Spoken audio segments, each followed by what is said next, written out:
आप देख रहे हैं कहानी गुरसीखी और प्रतीक यादव का निधन आज सुबह सुबह हुआ। बड़ी दुख की खबर आई और अब से थोड़ी देर पहले उनका पार्थिव शरीर उनके घर पहुंचा है। अपर्णा यादव भी थोड़ी देर पहले ही वहां पहुंची क्योंकि वो शहर में नहीं थी। शिवपाल यादव आए थे थोड़ी देर पहले और अब डिंपल यादव आई हैं वहां पर। तो पूरा परिवार जो है, शायद इसलिए क्योंकि घर पे कोई था ही नहीं। पोस्टमार्टम जो है वो भी अभी चल रहा था, तो हॉस्पिटल से हाँ, और जो इनिशियल रिपोर्ट्स में अस्पताल ने कहा है कि जहर जैसा कोई मामला नहीं है और शरीर पर कोई निशान नहीं है। तो इस तरह की रिपोर्ट्स जो हैं वो अस्पताल की तरफ से ज़रूर आई हैं। डिंपल यादव, अखिलेश यादव जी की जो पत्नी हैं, वो सांसद हैं, वो पहुंची हैं अभी अपर्णा यादव और प्रतीक यादव के घर पर। अपर्णा जी भी अभी थोड़ी देर पहले ही घर में अभी प्रवेश किया है उन्होंने, हमारे कैमरे के सामने ही वो भी पहुंची थी वहाँ पर। 2 बच्चे हैं उनके, और सुबह से उनका जो परिवार के साइड के लोग थे वो लोग बता रहे हैं कि सुबह से वहाँ पर घर पर थे। और अब सुबह जल्दी जो पहुँचने वाले पहले लोगों में से थे उसमें अपर्णा यादव के भाई थे, जिनको क्योंकि परिवार को सूचना दी गई होगी, अमन जिनका नाम है, वो वहाँ पर पहुँचे थे। और फिर हॉस्पिटल भी उनको दोपहर रात में ही जो है, रात कहिए या तड़के कहिए, उनको ले जाया, पहले डॉक्टर बुलाया गया, फिर उनको हॉस्पिटल ले जाया गया, लेकिन वहाँ पर उनको बचाया नहीं जा सका। कुछ अभी इस पर भी एक क्लैरिटी नहीं आना बाकी है कि जब वो पहुँचे तो क्या बिल्कुल ही नब्ज़ नहीं चल रही थी या बहुत फेंट थी। उनका ईसीजी हुआ इतना तो पता चला था हमें, लेकिन फिर उसके बाद डॉक्टर्स ने ये कह दिया था कि उनमें अब जीवन नहीं है। और उसके बाद फिर उनका पोस्टमार्टम जो है वो कराया गया था। बीमारी उनको थी, काफ़ी वक्त से बीमार थे वो, ये भी पता चला है। पहले भी अस्पताल में उनका एडमिट रहना हुआ था और अखिलेश यादव तब भी उनको हॉस्पिटल में मिलने के लिए गए थे। रुचि, डिंपल यादव पहुंची हैं।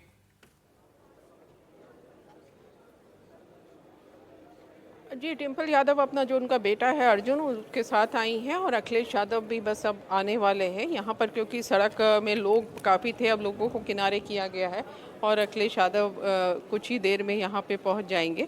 उनके लिए रास्ता बनाया गया है। डिंपल यादव हैं, उनका बेटा अर्जुन है, शिवपाल यादव है, उनकी पत्नी है, शिवपाल यादव की बेटी जो हैं वो यहाँ पे पहुँची हैं। तो एक एक करके अपर्णा यादव के घर पहुँचने के बाद जो परिवार के लोग हैं, परिवार के सदस्य हैं, उनका पहुँचने का सिलसिला शुरू हो गया है।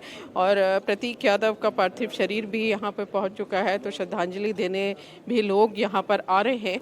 और काफ़ी जो परिवार है भले ही अलग अलग हो, लेकिन आप समझ सकते हैं शिवपाल यादव हैं, बहुत छोटे से, चाहे अखिलेश यादव हों चाहे प्रतीक हों, उन्होंने खिलाया है, तो मन में बहुत तरह की चीज़ें उनके भी आ रही होंगी, बहुत तरह की यादें डिंपल यादव को भी मन में होंगी। तो दुख की घड़ी है परिवार के लिए और अपर्णा के लिए तो है ही। तो लोग भी यहाँ पर आप करें देखेंगे, अभी हमने देखा जो कांग्रेस की विधायक हैं आराधना मिश्रा मोना, वो यहाँ पर आई हैं, वो अंदर घर के अंदर गई हैं। तो एक एक करके धीरे धीरे करके अलग अलग पार्टी के लोग भी यहाँ पहुँच रहे हैं। जैसा मैंने बताया, क्योंकि समाजवादी पार्टी ऑफिस बिल्कुल सड़क के उस पार है, इसलिए समाजवादी पार्टी के कार्यकर्ता बड़ी तादाद में यहाँ पर दिखाई दे रहे हैं। बीजेपी के भी कार्यकर्ता यहाँ पर आए हैं, मेयर जो लखनऊ की हैं वो यहाँ पहुँची हुई हैं। तो ये सिलसिला सौरभ लगातार चल रहा है और अब से बस कुछ ही देर में अखिलेश यादव भी अपने भाई प्रतीक यादव के यहाँ पहुँचने वाले हैं। तो ये तस्वीरें आप देख रहे हैं, ये माफ़ कीजिएगा, प्रतीक यादव और अपर्णा यादव के घर के बाहर की तस्वीरें हैं। अपर्णा यादव बीजेपी की सदस्य हैं वो 2022 से, और कुछ वक्त के बाद फिर उनको उत्तर प्रदेश के जो महिला आयोग है, राज्य महिला आयोग के उपाध्यक्ष उनको बना दिया गया था। अभी तो वही पोजीशन है, वही पोजीशन है। अभी वो नाराज भी थे, उनको चुनाव लड़ना था, शायद उनको थोड़ा मतलब बड़ी जिम्मेदारी। 17 के इलेक्शन में लड़ी, उसके बाद बीजेपी में आने के बाद तो चुनाव नहीं लड़ी वो। नहीं, उसके बाद नहीं लड़ी वो चुनाव। ठीक है रुचि, कुछ पता चला? अभी खबर ये हम अभी स्क्रीन पर चल रही है, मैंने भी अभी देखा, पिपरा घाट पर कल अंतिम संस्कार किया जाएगा प्रतीक यादव के पार्थिव शरीर का, मतलब लखनऊ में। जी बिल्कुल, ये घर के लोग इंतज़ार कर रहे थे अपर्णा यादव के आने का, कि अपर्णा यादव ये तय करें कि कहाँ पे अंतिम संस्कार होगा। जो अपर्णा के पिता हैं वो पत्रकार रह चुके हैं, उनसे भी हमारी कुछ देर पहले बात हुई थी, उन्होंने कहा अपर्णा तय करेंगी कि कहाँ अंतिम संस्कार होगा। अब ये तय हो गया कि पिपरा घाट जो यहाँ पर है, वहीं पर जो प्रतीक की माँ थी साधना, उनका भी अंतिम संस्कार वहीं पर हुआ था। तो जहाँ पे माँ का संस्कार अंतिम हुआ था, वहीं बेटे का अंतिम संस्कार किया जाएगा। हालांकि मुलायम सिंह यादव, तो आपको भी सौरभ याद होगा कि सैफई में उनका अंतिम संस्कार हुआ था, लेकिन प्रतीक यादव का संस्कार संस्कार लखनऊ के पिपरा घाट में ही होगा। ये अपर्णा यादव के लखनऊ पहुंचने के बाद ये तय हो गया है कि कल उनका अंतिम संस्कार यहाँ पे किया जाएगा। सौरभ, अखिलेश यादव जब हॉस्पिटल से निकल के बात कर रहे थे मीडिया से, वहाँ उन्होंने एक बात रुचि कही कि कई बार मैंने उनसे कहा था जब मैं मिला कि आप अपने व्यवसाय को बढ़ाइए, क्योंकि कई बार व्यवसाय में नुकसान होने पर भी लोग जो हैं बहुत दुखी हो जाते हैं। कभी कोई ऐसी बात सुनने में आई? व्यवसाय था क्या प्रतीक यादव का? देखिए, प्रतीक यादव रियल एस्टेट का काम करते थे और यहाँ पे जो फन मॉल है उसके सामने उनका बहुत बड़ा ऑफिस भी था। और जिस तरह से संकेत अखिलेश यादव की बात से मिले, उससे यही लगा कि जो वो काम करते थे, जो बिज़नेस करते थे, उसमें उनको कुछ घाटा हुआ है, उनको नुकसान हुआ है, जिसकी उनको तकलीफ़ थी। अपर्णा के पिता ने भी हमसे कहा कि वो काफ़ी दिनों से परेशान थे। हालांकि घर वाले समझाते थे कि परेशान मत हो, लेकिन उनके मन में परेशानी थी, कुछ डिप्रेशन भी था, ये अपर्णा के पिता ने हमसे कहा। तो रियल एस्टेट का उनका कारोबार था, बड़ा कारोबार था और उसी में वो काम करते थे। लेकिन आप देखेंगे सौरभ की जो जनवरी का उनका वीडियो आपको दिखाई देगा जिसमें वो अपर्णा से अलग होने का ऐलान कर रहे हैं, उसमें भी वो पूरी तरह से स्वस्थ नज़र नहीं आ रहे थे। तो जाहिर है कि प्रतीक यादव कुछ बीमार तो थे ही और उसी बीमारी के बाद अब उनकी मौत हुई है। लेकिन उसकी मौत को लेकर कई तरह के सवाल हैं। हालांकि कहा जा रहा है कि पोस्टमार्टम में शुरुआती दौर पे कुछ ऐसा नहीं मिला है और कुछ लोग और भी यहाँ पे पहुँचे हैं। धर्मेंद्र यादव जो मुलायम सिंह यादव के बड़े भाई के बेटे हैं, अच्छा, वो यहाँ पे आए हैं, सांसद हैं, वो प्रतीक यादव के घर के बाहर पहुँचे हैं। अभी जो आपने देखा गाड़ी में जा रहे थे वो धर्मेंद्र यादव है। तो परिवार के एक एक करके सदस्य यहाँ पे पहुँच रहे हैं। अपर्णा के साथ वो है। अपर्णा की माँ सुबह से ही घर पे थी। जो अमन है अपर्णा के भाई, उनकी वाइफ को हमने देखा क्योंकि अपर्णा के बच्चियाँ जो दोनों हैं वो घर पे थी, तो उनके साथ वो थी। अब बाकी जो परिवार के लोग हैं वो एक एक करके यहाँ सौरभ आ रहे हैं। तो जैसा हम बता रहे थे कि रियल एस्टेट का उनका कारोबार था और वैसे तो कुछ नहीं पता चला कि कोई घाटा, बहुत नुकसान हो गया उनका। लेकिन अखिलेश यादव की बातचीत से ऐसा लगा कि उनको काफ़ी बड़ा नुकसान कुछ व्यापार में हुआ है, जिससे वो परेशान रहते थे, जिसको लेके अखिलेश यादव ने उनको समझाया था। ये उनकी बात से संकेत मिले, ऐसे कोई ऐसी जानकारी नहीं कि कोई उनको बड़ा नुकसान अपने कारोबार में होगा। वो सौरभ, ठीक है, वो एक पॉलिटिकल आदमी थे त्रिपाठी जी, लेकिन भाई बड़े परिवार के बेटे थे और वो राजनीतिक परिवार होता है तो भाई राजनीतिक परिवारों में तो मिलना जुलना, बाहर आना जाना, सब लोगों से संपर्क रखना ये आदमी करता ही है। इनकी कैसी छवि थी? नहीं, देखिए, कोई छवि जैसा मसला नहीं था। विशुद्ध रूप से मुलायम सिंह यादव के पैसे पर प्रतीक धंधा करते थे, रियल एस्टेट का काम करते थे। अपने साथियों के साथ उनका भारी विवाद था। बाकायदा पुलिस में FIR है। कई फ्रॉड के, कई उस तरह के मामले भी दोनों ने एक दूसरे के ऊपर दर्ज कराए थे। यहाँ तक कि इन्होंने जब अपनी वो कार खरीदी थी तो उस पर भी बड़ा विवाद हुआ था कि एक तरफ तो पैसा नहीं है और दूसरी तरफ आप इस तरह की तो बहुत पुरानी कार बात लेके चल रहे हैं। गाड़ी वाली बात तो काफी उनके ऊपर कई तरह के विवाद थे, ऐसा नहीं है। और मूलतः रियल एस्टेट का ही काम था, मूलतः जमीन खरीदवाना, बिचवाना। और जाहिर जब कोई प्रभावी व्यक्ति होता है लखनऊ में तो मतलब शहीद पथ के इर्द गिर्द की कीमतें ऐसे जमीन की बढ़ी हैं, उसमें कई जमीनों में इनका स्टेक था या कहें कि वो खरीदने बेचने का था। तो प्रॉपर्टी का हो सकता है जो अखिलेश कह रहे हैं कि बिजनेस में कुछ इस तरह का नुकसान, कुछ इस तरह का उनकी बात से इंडिकेशन है ऐसा मिला। हाँ, क्योंकि वरना वो वहां कहने की बात नहीं थी जहां उन्होंने कहा। लेकिन चूंकि मतलब ये नहीं समझ में आ रहा है कि कानून का कोई मसला होगा तो वो मुझे नहीं समझ आई थी। क्योंकि प्रतीक कोई ऐसा बिजनेस नहीं करते थे कि जो लॉस हो जाए। हाँ। उनका रियल एस्टेट का जमीन लेने का था। ठीक है, ये हो सकता है भाई कभी जमीन कहीं कम रह गई, कहीं ज्यादा रह गई, लेकिन लॉस जैसा कोई न फैक्ट्री चलाते थे न कोई प्रोडक्शन का। ये सारी बातें आई अखिलेश यादव के बयान से। एक बार वो बयान निकलवा लीजिए दोबारा, उसको हम सुन लेते हैं, दोबारा सुना देते हैं व्यूअर्स को अगर आपके पास है। आखिरी लाइन तो सचमुच उसमें गजब है कि जरूरत पड़ी तो हम कानूनी रास्ता भी अपनाएं। हाँ, तो ये तो गजब ही। ये कानूनी रास्ता मतलब क्या हुआ? कुछ रिपोर्टर ने, किसी ने कुछ सवाल किया था ऐसा मुझे याद आ रहा है। बयान है अगर क्या हमारे पास अभी? अच्छा, अखिलेश जी का बयान आएगा तो मैं आपको सुनाता हूं। ये एक्चुअली दोनों ही बातें कि जो परिवार कहेगा वैसा करेंगे भी, इन्होंने कहा सम्मत होगा वो कानून सम्मत होगा वैसा करेंगे। सुनवा देते हैं एक बार। ये हॉस्पिटल में अखिलेश यादव जब गए उस वक्त पोस्टमार्टम चल रहा था या शुरू होने वाला था?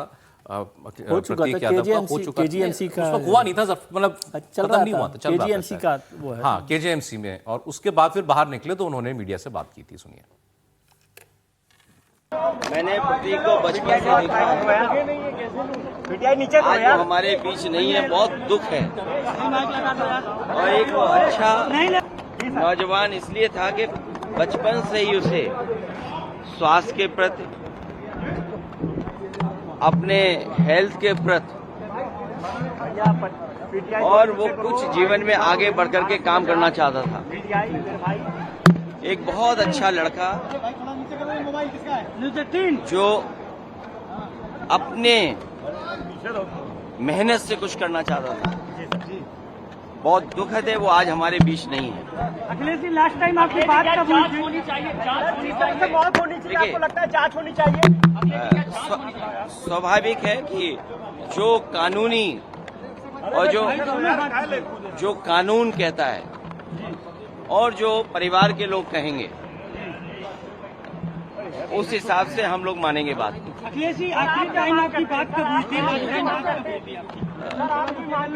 ये तारीख तो नहीं बता सकता हूं मैं, लेकिन कुछ दिन पहले मेरी मुलाकात हुई थी, लगभग 2 महीने पहले।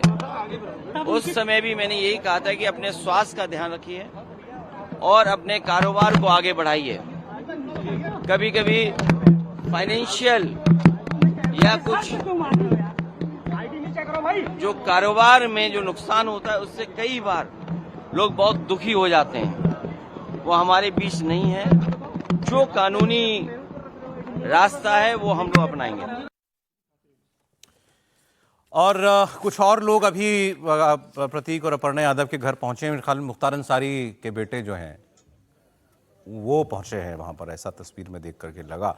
अब अब्बास अंसारी, अब्बास अंसारी ये विधायक हैं कि नहीं है? मऊ से विधायक, मऊ से विधायक। ये विधायक की चली गई थी, फिर आ गई, चली गई थी, फिर आई दोबारा। अच्छा, तो ये भी वहां पर पहुंचे हैं, क्योंकि वो भी समाजवादी पार्टी से तो जुड़े ही रहे वो भी।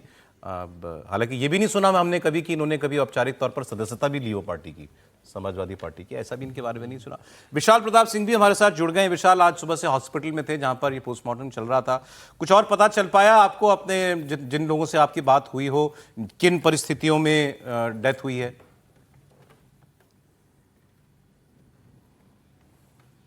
देखिए सौरभ, यही वो सवाल है जो सब लोग जानना चाह रहे हैं, और इसीलिए जो पोस्टमार्टम रिपोर्ट की इनिशियल फाइंडिंग्स है, उस इनिशियल फाइंडिंग्स में कम से कम ये तो स्पष्ट हुआ है कि फाउल प्ले जैसी चीज़ नहीं है। लेकिन इस बात से इनकार बिल्कुल नहीं किया जा सकता है, जैसा कि अखिलेश यादव ने भी कहा कि फाइनेंशियल कुछ लॉस थे।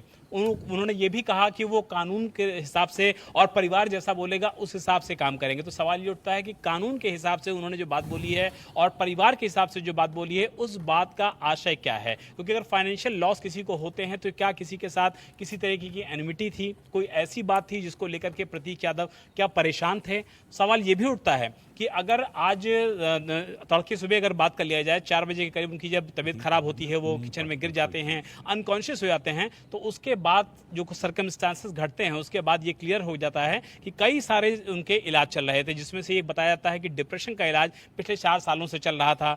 तबीयत कल उनकी ठीक नहीं थी, कुछ दिनों पहले उनकी एक सर्जरी भी हुई थी, जिम वो जा नहीं रहे थे। तो इतना इनकार नहीं किया सकता इस बात से सौरभ कि वो जो चीज़ें नॉर्मल चलती हैं, नॉर्मल कोर्स में जो चीज़ें चलती हैं, वो फिलहाल प्रतीक यादव के साथ नहीं चल रही थी। लेकिन वो कौन से हालात थे, वो कौन सी चीज़ें थी, या वो कौन सा फाइनेंशियल लॉस था जिसका जिक्र अखिलेश यादव ने किया है, इन सारे सवालों के जवाब पुलिस को ढूंढने होंगे, इन्वेस्टिगेटिंग एजेंसीज को ढूंढने होंगे। और साथ ही साथ जो बिस्तरा प्रिजर्व किया गया है उसकी भी जब इनिशियल रिपोर्ट आती है, हालांकि आज पोस्टमार्टम की जो फाइनल रिपोर्ट है शाम 5 साढ़े 5 बजे तक वो आ जाएगी। उनके परिवार के जो करीबी मित्र हैं मुकेश बहादुर सिंह, वो ये बता रहे थे।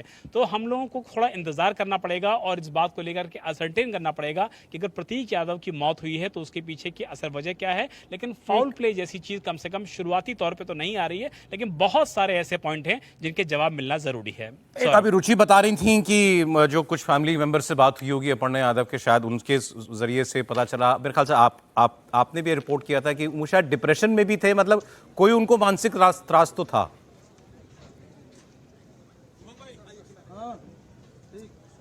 देखिए, हमारे सोर्सेज ने हमको एकदम कंफर्म जानकारी दी है सौरभ कि पिछले 3 से 4 सालों से प्रतीक यादव डिप्रेशन में थे, और डिप्रेशन में इस तरीके के थे कि उनका बाकायदा इलाज भी चल रहा था। लखनऊ का जो मेदांता अस्पताल है वहाँ भी उनको भर्ती कराया गया था, वहाँ भी उनका इलाज चल रहा था। साथ ही साथ दिल्ली में भी उनको भर्ती कराया गया था। और ये भी बताया जा रहा है कि 2 से ढाई महीने पहले वो अस्पताल में जब भर्ती हुए थे तो काफ़ी दिनों के लिए वो भर्ती भी हुए थे, और इस बीच वो 2-3 बार लखनऊ के मेदांता अस्पताल गए हैं, आए हैं, उनको एडमिट भी करना पड़ा है। तो इस बात से बिल्कुल इनकार नहीं किया सकता है कि लंग्स इन्फेक्शन के साथ साथ डिप्रेशन की जो समस्या थी, जो बीमारी थी, उसको लेकर के भी प्रतीक यादव लगातार लड़ रहे थे। परिवार उनके साथ पूरी तरीके से था, अपर्णा यादव पूरी तरीके से उनके साथ थी। लेकिन ये उम्र नहीं होती सौरभ, किसी 38 साल के व्यक्ति की जो फिटनेस फ्रीक हो, इतना जिम जाता हो, हालांकि वो पिछले 1.5-2 महीने से जिम नहीं जा पा रहे थे, लेकिन इतना क्या उनको ऊपर प्रेशर आ गया, या इतना कौन से सर्कमस्टांसेस बन गए, या ऐसा कौन सा केमिकल रिएक्शन हो गया, या कौन सी वो वजह बन गई जिसने प्रतीक यादव की जान ले ली, तो निश्चित तौर पर उसका जो जवाब है वो जवाब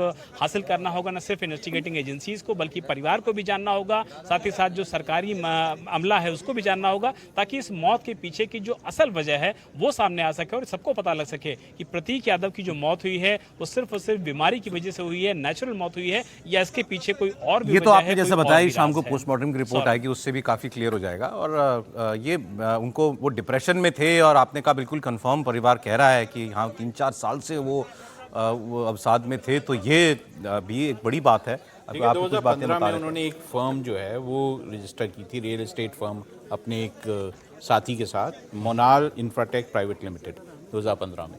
और इस फर्म को लेकर बाद में एक FIR दर्ज की गई थी, जो कि गौतमपल्ली पुलिस स्टेशन में की गई थी 3 इंडिविजुअल्स के खिलाफ। और प्रतीक यादव ने ये आरोप लगाया था कि उनके पार्टनर जो है उन्होंने 4 करोड़ रुपया एक्सटॉर्ट किया है उनसे।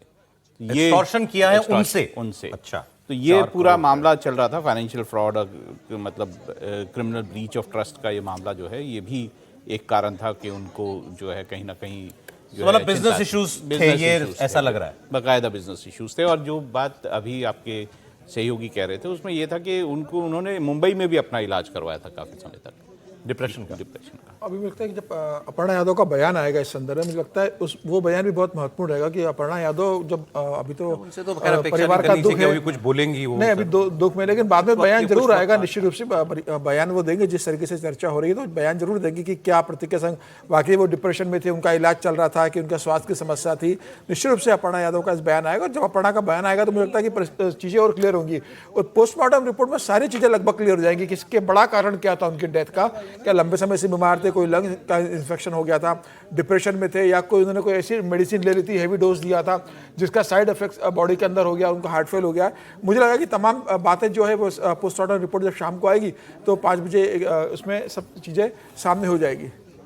लेकिन इतना फिट होने के बाद, फिजिकल फिटनेस की बहुत स्ट्रांग थी, ऐसी स्थिति में उनका जाना, मतलब सर अब ये तो हम लोग तो कोई, हम में से कोई वो नहीं है, मेडिकल एक्सपर्ट तो नहीं है, लेकिन अब ये भी बात कहीं मतलब कहाँ रह गई है, कितनी छोटी उम्र में भी लोगों को जिम जाने वाले कई लोग कहते हैं जिम जाने से कुछ हो जाता है। अब तो खैर ये तो पता नहीं आ रहा है, और किसके शरीर में क्या चल रहा है ये कोई नहीं जानता। एक और कोई और व्यक्ति भी वहाँ पहुंची हैं अभी। अब चूंकि अपर्णा जी जब वहाँ पहुंच गई हैं तब उसके बाद लोगों का आना जाना, एक्चुअली तभी से लोगों का आना जाना जो है वो शुरू हुआ है। उससे पहले घर में कोई नहीं था, बच्चे ही वहाँ पर थे, तो उस वजह से भी होगा। और जो यादव परिवार के लोग हैं वो भी वहाँ अब पहुँचना शुरू होंगे उसके बाद, जब उनकी डेड बॉडी वहाँ पर पहुँच जाएगी। अभी तो वो भी नहीं पहुँची है, तो फिर मेरे ख्याल से ज़्यादा लोगों का आना। मुलायम सिंह जी और पॉलिटिक्स, मुलायम सिंह जी और परिवार, ये कैसे रखते थे लोग? नहीं, वही मैं आपको बोल रहा हूँ, आपने बिल्कुल ठीक जगह पे पहुंचा कि ये जो इतने लोग खड़े हुए हैं, ये प्रतीक जी के लिए लोग हो सकता है कि हों उतने, लेकिन ये सब लोग हैं मुलायम सिंह के लिए खड़े हुए हैं। जो लोग मुलायम सिंह को नेता मानते हैं, जो लोग मुलायम सिंह जी की पॉलिटिक्स को फॉलो करते रहे हैं, उनके सब लोग रहे, क्योंकि प्रतीक तो खुद तो पॉलिटिक्स में नहीं रहे, और वो कोई सोशल मतलब पर्सनैलिटी के तौर पर भी नहीं रहते थे कि लोगों से बहुत ज़्यादा मिलना जुलना हो, ऐसी कोई उनकी तस्वीरें या कुछ वो नहीं है। तो ये जो सारे लोग हैं, इनको आप समझिए कि ये लोग खड़े हुए हैं मुलायम सिंह जी के लिए। वो मुलायम सिंह के परिवार का एक संकट देखते हुए, मतलब उस परिवार का संकट मानते हुए यहाँ पर खड़े हुए, ये मुझे दिखाई दे रहा है। क्योंकि ये प्रतीक जी के लिए नहीं है, हो सकता है बहुत सारे लोग अपर्णा जी के लिए भी आए होंगे, बीजेपी के भी काफी लोग हैं। हाँ, वही कह रहा हूँ, अपर्णा सपा के भी ज़्यादा लोग हैं अभी भी, सपा के लोग। हाँ, तो इसीलिए मैं कह रहा हूँ वो मुलायम सिंह जी का जो परिवार है, या ठीक है। देखिए, आप प्रतीक को आज आपको याद करेगा तो मुलायम सिंह जी का बेटा ही कहेगा। अपर्णा जी के पति के तौर पर तो नहीं करेगा। लेकिन चूंकि अपर्णा तो भाजपा नेता ही है ना भाई, महिला आयोग के उपाध्यक्ष हैं, लेकिन उस लिहाज से देखें तो शायद भारतीय जनता पार्टी से ज्यादा नहीं, भारतीय जनता पार्टी के नेताओं का आना अब शुरू होगा। ये भी माना जा रहा है कि मुख्यमंत्री खुद आएंगे, तो ये भी मुख्यमंत्री तो आएंगे, मतलब उसमें कोई इतना सामान्य बात नहीं है। मैं आपसे जो पूछ रहा था वो ये कि मतलब जो बनाया मुलायम सिंह ने राजनीतिक में, वो जो विरासत दी वो बनाई खड़ी भी तो की हुई उनकी थी, बिल्कुल ये सारी विरासत उनकी है। उनकी है। तो वो परिवार में जो है मतलब जो चाहता था सब किसी को, हर किसी को दे देते वो थे। होल्ड उनका था पूरा का पूरा। और मैं कह रहा हूँ ना, ये बात जो आज भी कह रहा हूँ कि ये जो लोग खड़े हुए वो मुलायम सिंह की विरासत के ही जो फुटप्रिंट्स कह लीजिए आप, वो है। और आपने जब अभी वो फैमिली ट्री बता रहे थे, तो क्योंकि मैं बहुत सैफई भी गया हूँ वो अभय यादव जी के साथ, और उनके साथ भी मेरी मुलाकात रही, परिवार के बहुत सारे लोगों से मुलाकात हुई। तो मुलायम सिंह परिवार को में शायद ही कोई हो जो पॉलिटिकल या किसी न किसी व्यवस्था में नहीं रहा हो। मतलब वो परिवार में से जिसने चाहा पर राजनीति में आना, मुलायम सिंह जी वो ने मुलायम उसको सिंह जी ने उसको कुछ कुछ न कुछ दे दिया, जिसके लिए जो व्यवस्था हो सकती थी, जिसके लिए जो योग्यता थी, उस तरह से भी उन्होंने किया। आप सब लोगों को देख लीजिए, हम तो 4 लोगों को जानते हैं यहाँ पर, शिवपाल जी को या राम गोपाल जी को या धर्मेंद्र यादव को, लेकिन वो बहुत सारे लोग उनके साथ परिवार के रहे। और ऐसा ही नहीं है कि मुलायम सिंह के लिए ये कहना कि यादव अपनी फैमिली के लिए किया, उन्होंने बहुत सारे लोग खड़े किए हैं उत्तर प्रदेश की राजनीति में जो एक सोशल जस्टिस के लिए या तो इसलिए थोड़ा सा ये हैरानी भी होती है भाई, किसी की बिल्कुल मन में नहीं है इच्छा कुछ काम करने की, तो अलग बात है। लेकिन इतनी बड़े परिवार और इतनी इन्फ्लुएंशियल परिवार में किसी व्यक्ति का बिल्कुल रुझान ना हो, ऐसा होता नहीं आमतौर पर। बड़ा मुश्किल होता है कि प्रतीक में होगा नहीं सर। अगर प्रतीक में जरा भी इच्छा होती है और वो कोशिश करते, तो क्या उसको एमएलसी नहीं बनाते, क्या उसे एमएलए नहीं बनाते, क्या राज्यसभा में नहीं भेजते? और अगर प्रतीक को लगता है कि भाई समाजवादी पार्टी में रहते हुए मेरे राजनीतिक इच्छाएं पूरी नहीं हो रही है, तो वो किसी और पार्टी का रुख अख्तियार कर सकते थे। वो ऐसे बयान दे सकते थे जिससे लगता है कि वो चुनाव में कहीं और जा सकते थे, अगर कहीं और जा सकते थे। उन्होंने कभी कोई बयान में नहीं दिया इस तरह का कि मैं राजनीति में आना चाहता हूँ, अखिलेश यादव मुझे राजनीति में आने से रोक रहे हैं, कोई बयान नहीं दिया। ये बताता है कि वो राजनीति से बहुत दूर थे, उन्हें राजनीति में आने का कोई इंटरेस्ट नहीं था। ये फिलहाल उनकी मतलब पूरी लाइफ से नजर आ रहा है। खैर बहुत जो भी है बहुत दुखद है, बहुत शॉकिंग है सभी के लिए। छोटी उम्र के भी थे, फिर उनके परिवार को भी देखें, जो परिवार में सबके उनके बच्चे हैं, सब छोटे बच्चे हैं हम सब की तरह। तो कोई भी आदमी जो है वो समझेगा कि ये कितना दुख की घड़ी होती है। बहुत शुक्रिया आप लोग प्रोग्राम में आ जाए। हर्षवर्धन जी, विजय जी, राहुल जी, समीत जी, बहुत धन्यवाद।